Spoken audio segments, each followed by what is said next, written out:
Hello and welcome back to Open Everyone.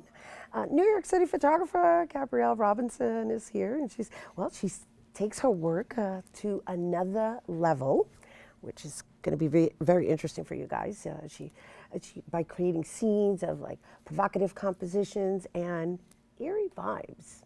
Interesting, right? Well, the success of her work has been seen on both the East and West Coast, and most recently, she has her own exhibit at the Riverdale Wise Gallery 18. Joining us now to share more, we welcome Gabrielle Robinson. Hi. Hi. It's probably Gabriel, right? Is it No, Gabriel? it's Gabrielle. Okay, I just want to make sure because, I have a tendency to just throw in the Latina. Like, is it Gabrielle? Yes. Thank you for being here with us. Thank you for having me. You're beautiful. Your work So is very interesting. Thank you. And we can just open up by just giving a little more insight on why your work is referred to as eerie. It's a very interesting description. Thanks. So I try to take things and take natural landscapes, and they're pretty ordinary. It's just a mountain, for example, in this one, and it just has trees in it and stars, but I like to find elements of it that make it really, eye-catching, and your eye is drawn throughout the whole image, and, just finding things that are very weird, but they're still normal. Like for this one and that one, that's just a tree stump at night, and the way that the angle that I shot it at and the time of day that I shot it at, which was night, makes it very, it makes the viewer question what actually is happening, even though it's makes me natural. question what angle you were at. Yeah.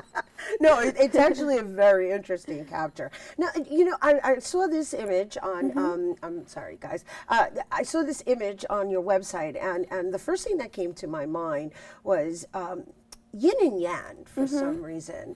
There's like this roughage going on in the front, but then there's this really tranquil feeling in the background.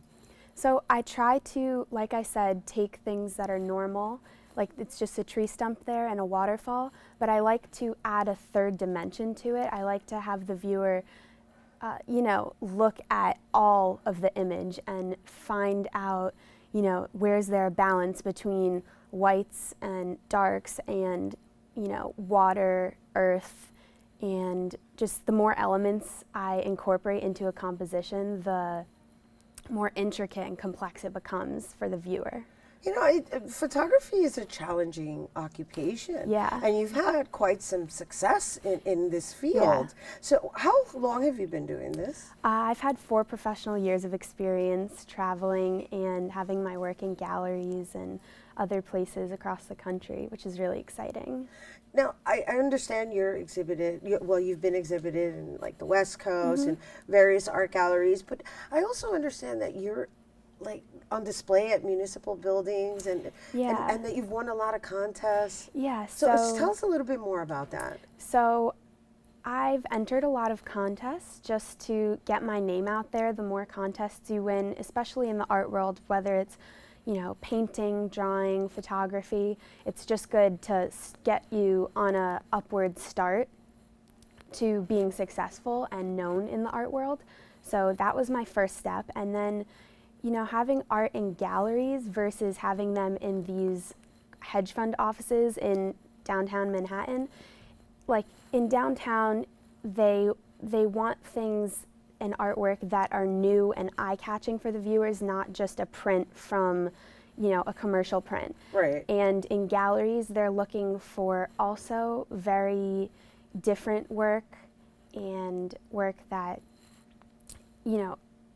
creates an environment for viewers to really interpret images in different ways. Even I've interpreted my own images in different ways. I was just about to ask you, have you sat back or stood back and observed people's observations of your images in the both environments, like in different environments, in those different environments? Yeah. What kind of feedback do you get from one versus the other? So with a gallery, you're going to have anywhere from 5 to 25 to 45 prints even. And sometimes I found that viewers are just so overwhelmed by the amount of work up. So I don't know, I've struggled with, do I include 10 of my best shots or do I include 45 of my best shots? And personally, I would like to say 45 because it makes the viewers stay there longer and they look at your work for longer, and maybe they might inquire about how much they could get for a piece and ask me some questions on a more personal level because I'd be there, versus in the hedge fund offices where these are people working in their little cubicles all day and they just want to see something nice and refreshing when they're on their way to the bathroom or when they're walking through the halls. So I'm not sure if they're viewing it as much as fine art as somebody in a gallery would. Now that's pretty impressive, I Thank have to you. say. And is being on display at a hedge fund's office one of the contests that you Yeah, joined? so I've won a few contests through Arts Connection, and that's a nonprofit downtown in New York City. And so they do this program where they'd rather have students' artwork and professional artwork in their offices versus a commercial print from a factory. Nice, nice. Well, congratulations on that. Thank you so much. And so at the Riverdale Wise Gallery 18th, Yeah. what should people expect as they go and excuse me, experience you've got quite an eye, I have to say. Well, thank it's, you. It's definitely mesmerizing and captivating, and you can definitely escape just really looking into your images. Yeah. So when people go there, I mean, just really try to, pretend as if you were dropped right in front of the scene that's happening, and try to, enjoy all of these different landscapes that I've experienced, and, go out and explore, take pictures, even if they're not with a professional camera. Just go out and explore and enjoy the world. Thank you. No problem. Thank you. Gabrielle Robinson. And once again, she is on display. Her work is at Gallery 18 at the Riverdale Y all November long. And to find out more about her and her work, you can go to Gabrielle, right? Gabrielle? Gabrielle. It's Gabrielle. Sorry about that. It's GabrielleRobinsonPhotography.com, which is her full name. And we are going to take a quick break, but don't go anywhere. There's more open coming up.